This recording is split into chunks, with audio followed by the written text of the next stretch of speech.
Assalamualaikum warahmatullahi wabarakatuh. Alhamdulillahilladzi an'amana bi ni'matil imani wal islam wa nusolli wa nusallimu ala khairil anam Sayyidina Muhammadin wa ala alihi wa sahbihi ajmain. Amma ba'du. Puji dan syukur marilah kita panjatkan kepada Allah yang Maha Ghafur, yang mana telah memberikan kita semua nikmat iman dan juga nikmat Islam. Tak lupa juga sholawat serta salam semoga selalu tercurah limpahkan kepada junjungan kita semua, yakni Habibana wa Nabiyana Muhammad sallallahu alaihi wasallam. Yang saya hormati dosen pengampu mata kuliah Filsafat Islam, Bapak Ridwan Bustandi, Skom, MSOS. Tak lupa juga teman-teman yang saya banggakan. Sebelum itu, perkenalkan, nama saya Muhammad Reja Imaduddin, perwakilan kelompok 7 yang akan memaparkan materi mengenai Filsafat Islam pasca Ibnu Rus.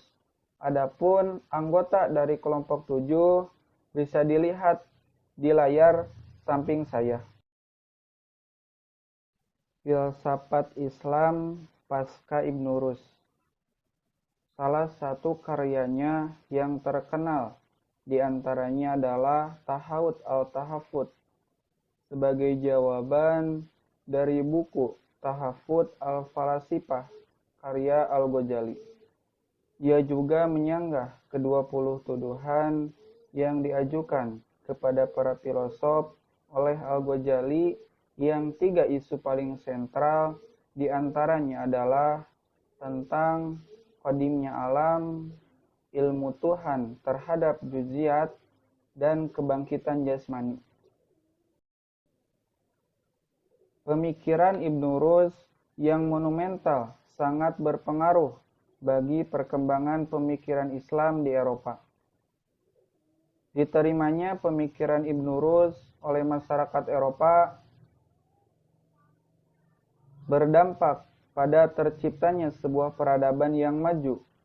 Ditambah lagi dengan mudahnya masyarakat Eropa dalam menelaah produk pemikiran Ibnu Rus, karena sebagian besar karyanya diterjemahkan dalam bahasa Latin dan Yunani.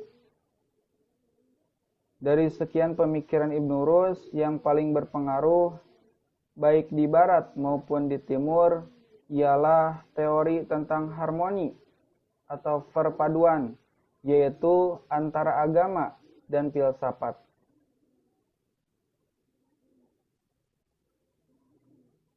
Ibnu Rus menyimpulkan bahwa filsafat adalah saudara sekandung dan sesusuan agama.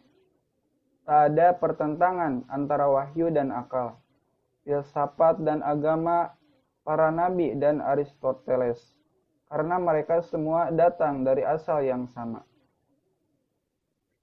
Ibnu Rus mengkritik aliran Jahiriyah yang pertama.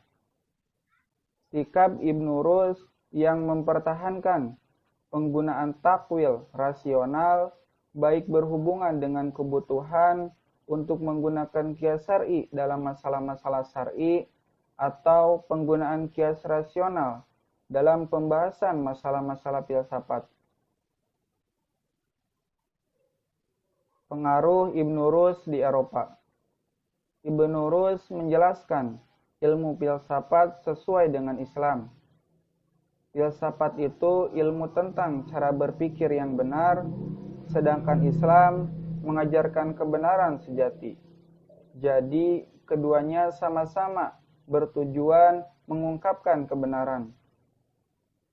Ibnu Rus berpendapat bahwa filsafat akan membuat orang menjadi ulul albab, bahkan iman kepada Allah akan semakin kuat dengan akal. Menghadapi pemikiran Ibnu Rus, para filosof terpecah menjadi 2 golongan. yaitu golongan yang menyambut baik pemikiran filsafatnya dan golongan yang mengingkarinya. Ibnu Rus yang pada akhirnya lebih dikenal dan dihargai di Eropa Tengah daripada di Timur karena yang pertama, tulisan-tulisannya itu diterjemahkan ke dalam bahasa Latin dan diedarkan serta dilestarikan. Kedua, di Eropa pada zaman Renaissance dengan mudah menerima filsafat dan metode ilmiah sebagaimana yang dianut oleh Ibnu Rus, sedangkan di Timur ilmu dan filsafat mulai dikorbankan demi berkembangnya gerakan-gerakan mistis dan keagamaan. Ada beberapa faktor yang mendukung besarnya pengaruh Ibnu Rus ke dalam peradaban barat, yaitu pertama, dari segi lingkungan tempat tinggalnya. Ibnu Rus adalah orang barat. Ia lahir dan meninggal di barat Cordova atau sekarang negara Spanyol. Dari segi lingkungan inilah sangat mudah bagi orang-orang barat untuk mengakses pemikirannya. Kedua, Ibnu Rus adalah pemikir muslim yang sangat tertarik pada pemikiran filosof Yunani, Aristoteles. Ibnu Rus berjasa dalam menghadirkan kembali warisan Yunani kuno kepada Barat. Ibnu Ruslah yang menggali dan mengembalikan mutiara yang telah lama hilang tersebut. Sehingga orang Barat merasa berutang budi kepada Ibnu Rus dan begitu menghormatinya. Ketiga, dan yang paling penting adalah Ibnu Rus pemikir rasional dan berhasil mengembangkan gagasan-gagasan rasional ke dunia barat. Ia menempatkan posisi akal pada tempat yang tinggi. Inilah yang kemudian berkembang dan sangat mempengaruhi pola pikir barat sejak abad pertengahan akhir. Pengaruh Ibnu Rus kembali menguat di Eropa, tepatnya setelah Louis XI melakukan pembaharuan terhadap keilmuan filsafat. Louis XI memerintahkan pembelajaran terhadap filsafat Aristoteles yang telah dikomentari oleh Ibnu Rus kepada semua pelajar. Kedua, keturunan Arya yang berkembang di Eropa mempunyai kelebihan tertentu dalam membidangi dunia filsafat. Ketiga, peran Padrik II dalam memerangi agama di Eropa melalui filsafat telah memotivasi penerjemahan pemikiran filsafat Islam di Eropa. Keempat, serangan Kristen terhadap Islam cenderung mengabaikan etika-etika kemanusiaan. Alhamdulillahirabbil alamin. Materi demi materi telah saya sampaikan.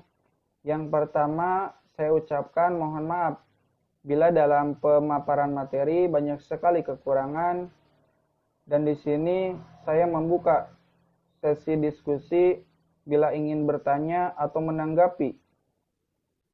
Dan insya Allah di akhir saya akan menampilkan beberapa karya dari Ibnu Rus yang teman-teman bisa baca karya-karyanya tersebut. Wallahul muwaffiq ila aqwamit thoriq. Wassalamualaikum warahmatullahi wabarakatuh.